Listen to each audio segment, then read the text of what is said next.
Hello, Internet, and welcome to my live reaction for Black Butler, chapter 162. When we last left our heroes, Mey-Rin tried to kill Ciel, but failed, and as she was running away, she was caught by Sebastian, who brought her back to Phantom Hive Manor, and offered to hire her as a maid, because they still need more servants over there. So let's jump right on into chapter 162, the Butler hiring. Excuse me. And our picture here is Ciel sitting on a rook chess piece drinking tea with the caption, "Midnight Tea on his rook." And so we opened where we left off with Sebastian revealing Mey-Rin's gender. Ow! And Ciel, in surprise. Owl, the expert sniper of King Bang, is a woman? Yes, therefore, I believe she's perfect talent, as we're short of female servants. Have you lost your mind, Sebastian?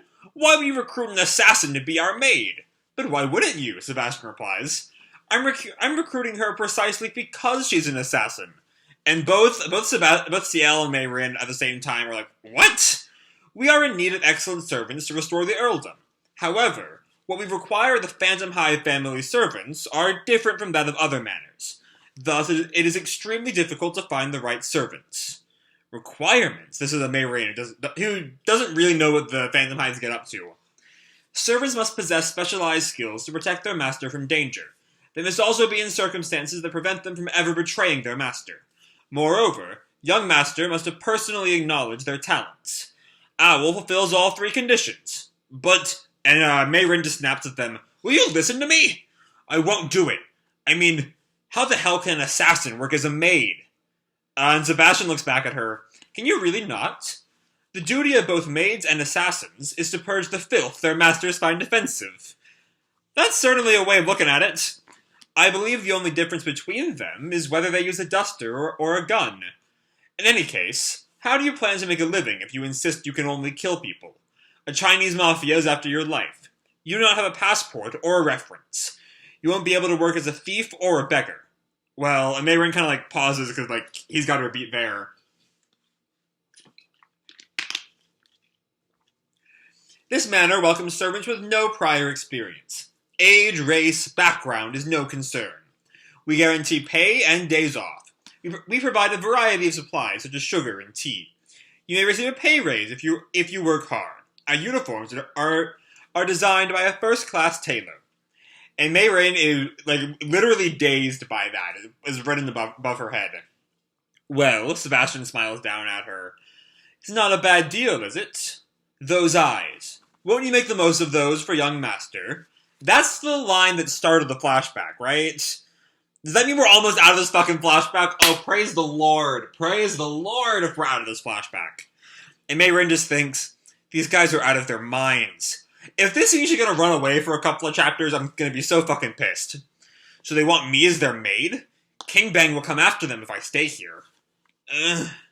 Haku is after the Earl's life, so nothing would change. She's right. Nothing would actually change there.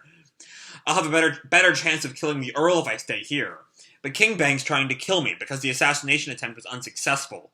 I can never work as a maid. I gotta go hide somewhere far away. But I've got nowhere to go. I've got no money either. Shit, I'm getting all confused. And we see her eyes actually starting to fade over. And then her stomach just lets out a rumble, super loud. And she freezes as Sebastian and Ciel just stare at her. And Ciel kind of lets out a little laugh before covering it up. Sebastian, should you not show proper courtesy if you wish to hire a servant away from another residence? Indeed, and Sebastian looks back at him. Indeed. Excuse me. Well then.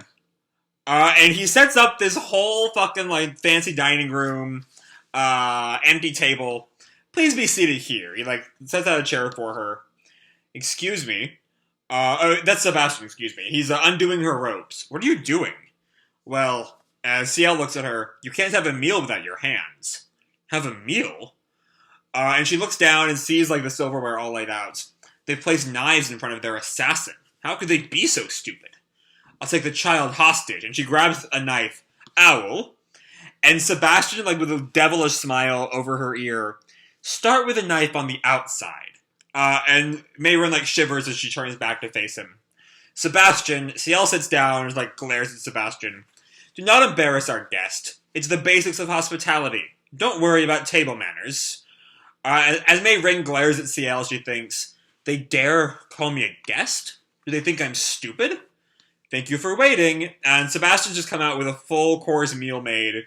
Today's meal is salad of steamed vegetables and chicken. An oxtail stew. Whoa. And Mey-Rin just stares, eyes watering. What the hell is this? I've never smelt something so amazingly good. Here's a pain de campagne. I have no idea that's how it's supposed to be pronounced. Fresh from the oven. Have it with some butter. It's just some bread. Fancy ass bread. She looks down at it as the steam rises from it. Looks delicious, but it may be poisoned. Are you worried it might be poisoned? Ciel looks at her. I wouldn't profit from killing you.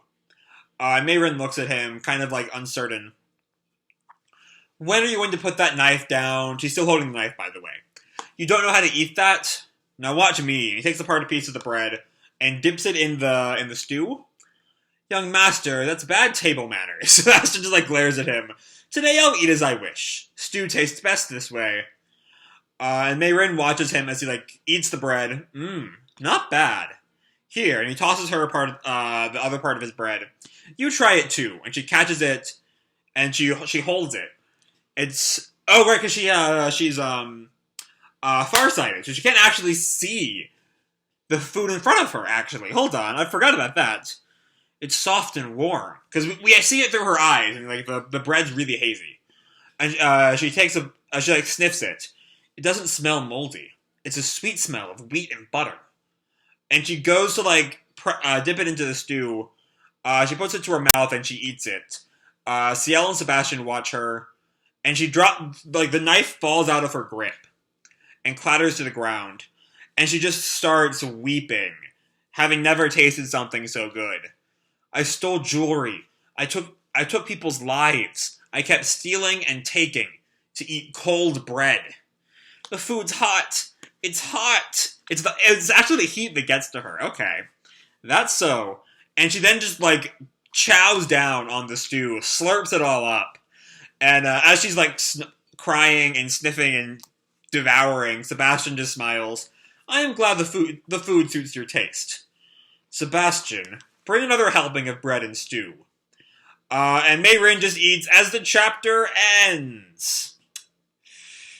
So, is this the end of the flashback?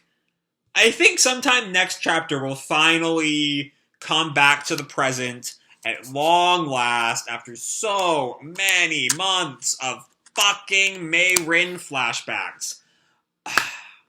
So it feels good that we're at the very end. And seeing Mey-Rin, first high-key doubt Ciel to her being won over by the food and seeing, excuse me, just kind of seeing, how she reacts to having a warm meal for the first time in her life was really sweet. But the chapter is still light. It's still a modern-day Black Butler chapter. And as a result, very little happens in it, which we all kind of expect by now, but that doesn't make it better. I don't know. There's not really a whole lot to, discuss, also. She, doesn't want to get taken in, but then her stomach grumbles, so she eats, and now she's on their side. It's light. When I put it like that, it feels kind of sudden, her shift, but honestly, I'm so ready to get out of this fucking flashback that I don't care. This flashback literally does... I'm trying to compare this to the Finian flashback, the little bit we got during Emerald Witch. And I remember that being really short, maybe part of a chapter. It didn't, upend the narrative for 6 months, like this one has, for, a tangential plot. If what's the name of the person she's fighting? Jane? It's Jane or Emma, I think. But whatever her name is, if that somehow tied into this flashback, that might make some sense. But it doesn't. She has nothing to do with any of this, so... I don't know. I'm being more down on this chapter than I think it maybe deserves, because it's good enough as is, and as a hopefully last full chapter of the flashback, it does get the job done. So I'm going to leave this video off here. Hope you all enjoyed the chapter and the video itself. If you did, don't forget to me a like or subscribe, do whatever makes you happy, And remember, your life is your own, okay? Bye!